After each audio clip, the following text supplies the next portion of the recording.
নাটোর রাজবাড়ির কথা শোনেননি হয়তো এমন লোক খুঁজেই পাওয়া যাবে না। কিন্তু আপনি জানেন কি, রানী এবং রাজমহলের অন্তরালে লুকিয়ে আছে এক কালো অধ্যায়, যার পরতে পরতে লুকিয়ে আছে হাসি এবং কান্নার ইতিহাস। এখানকার পুকুর পাড়ের বাড়ির বাহিরটা মনোরম হলে ভেতরের ইতিহাস কালো অন্ধকারে আচ্ছন্ন হয়ে আছে। তা কি আপনি জানেন? শুধু তাই নয়, এখনো আছে এখানকার সেই সময়কার ফাঁসির মঞ্চ। কান পাতলেই শোনা যায় অসহায় মানুষের চিৎকার। হ্যাঁ বন্ধুরা, টিএম হাসানের পর্দায় তুলে ধরব সেই সময়কার রোমহর্ষ, সেই ইতিহাস। এছাড়াও দেখাবো নাটোরের রানী ভবানীর সেই রাজবাড়ি।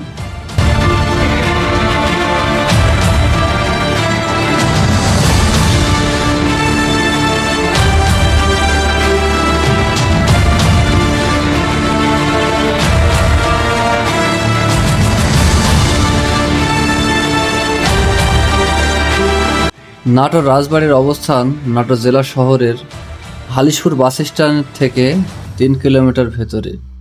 নাটোর ছোট্ট একটা জেলা হলেও ঠিক এখান থেকেই রানী ভবানী অর্ধেক বাংলা শাসন করত।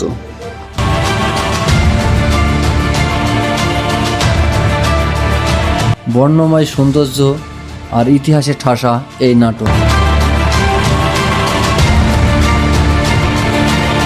আর এই শহরেই রয়েছে রানী ভবানীর জৌলুসময় রাজপ্রাসাদ, শান বাঁধানো পুকুর, মন্দির, প্রহরীদের বাসভবন, মালখানা।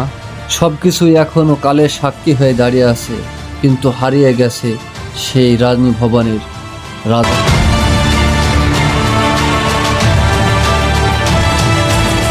আর এই মূল ফটকে প্রবেশ করলেই আপনি হারিয়ে যাবেন এক ইতিহাসের প্রান্তরে।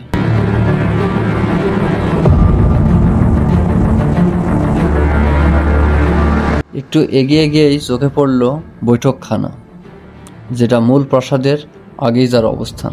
এখানে রাজা বাদশাহরা সভাসদদের সাথে বৈঠক করতেন। হাল আমলের মন্ত্রিসভায় যেসব বৈঠক করা হয়, তখন সেসব বৈঠকই এখানে করা হতো।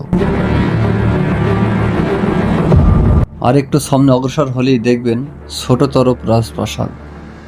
মূলত এটা কিন্তু মেন রাজপ্রাসাদ নয়।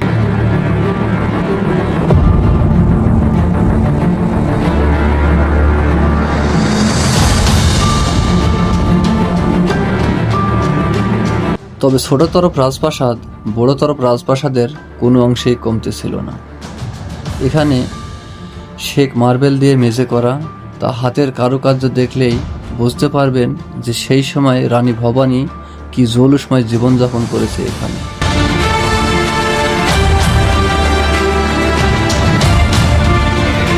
আর একটু সামনে এগিয়ে গেলেই দেখবেন ছোট তরফ কাছারি ঘর। মূলত এই কাছারি ঘরটা তৈরি করা হয় তৎকালীন সময় ইস্ট ইন্ডিয়া বাংলায় নীল চাষ শুরু করে, আর বাংলার জমি নীল চাষে উপযোগী হয়, ব্যাপক পরিমাণে লাভজনক হয়। এ দেখে তৎকালীন ইংরেজরা বাংলায় নীল চাষ শুরু করে এবং এখানে প্রচুর টাকা বিনিয়োগ করে। কিন্তু 1833 সালে নীল চাষে ব্যাপক লসের মুখে পড়ে।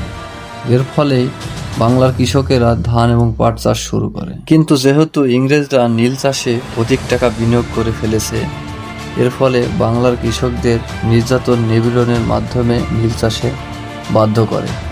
বাড়িয়ে দেয়া হলো খাজনার পরিমাণ, আর যে খাজনা দিতে পারতো না তাকে ধরে এনে চলতো এখানে অমানসিক নির্যাতন। ঠিক ওই সময়ই ইংরেজদের পক্ষ নেয় বাংলার রাজা এবং জমিদারের।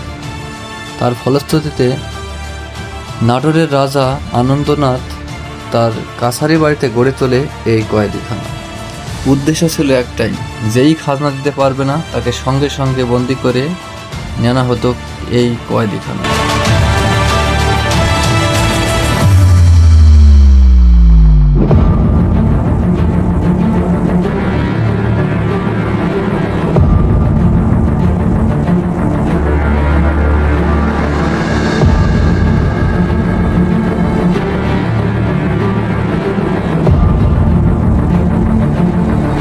পর্দায় যে প্রাসাদটি দেখছেন, এর মধ্যে সবচেয়ে নান্দনিক আসলে মানুষ নাটোরের রাজবাড়ি বলতে যা বোঝে এটাই সেটা।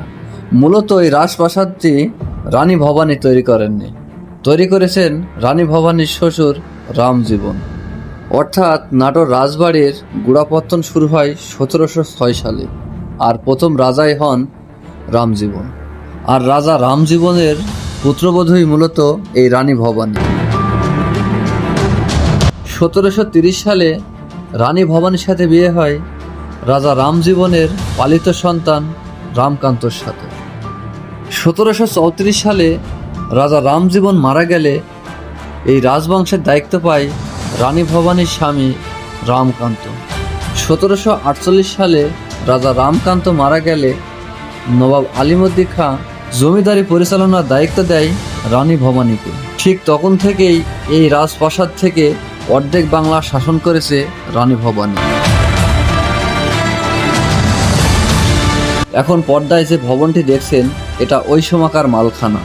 এখানে অস্ত্র শস্ত্র, গোলা বারুদ, এমনকি জব্দ করা যে মালামাল এখানেই রাখা হতো। আর দুই পাশে যে রুম দেখছেন এটাই ছিল প্রহরী এবং গার্ডদের আবাসস্থল।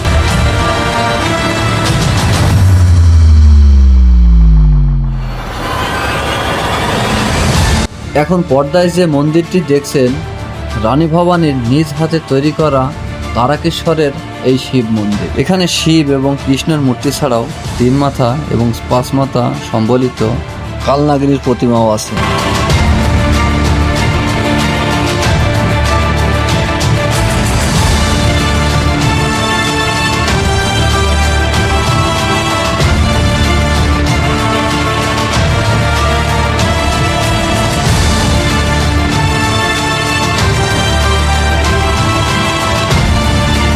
এছাড়াও একটু এগিয়ে গেলেই দেখবেন আলপনা আঁকা শান বাঁধানো পুকুর।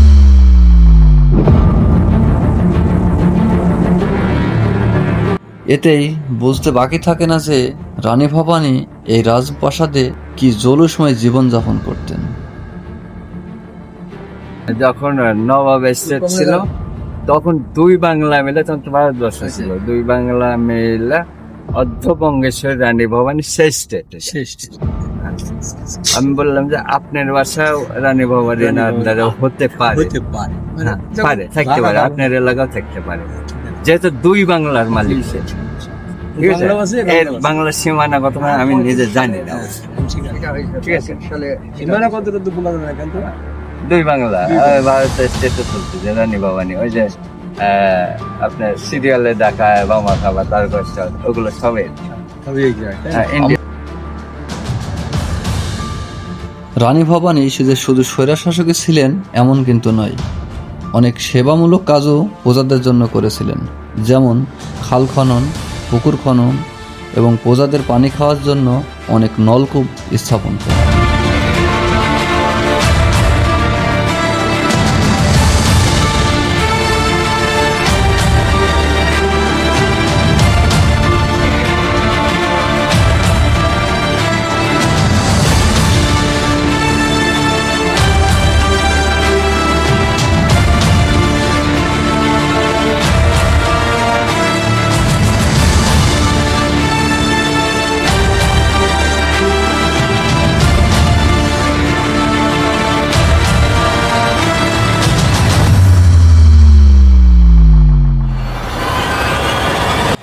তো বন্ধুরা, আজকের ভিডিওটা এ পর্যন্তই।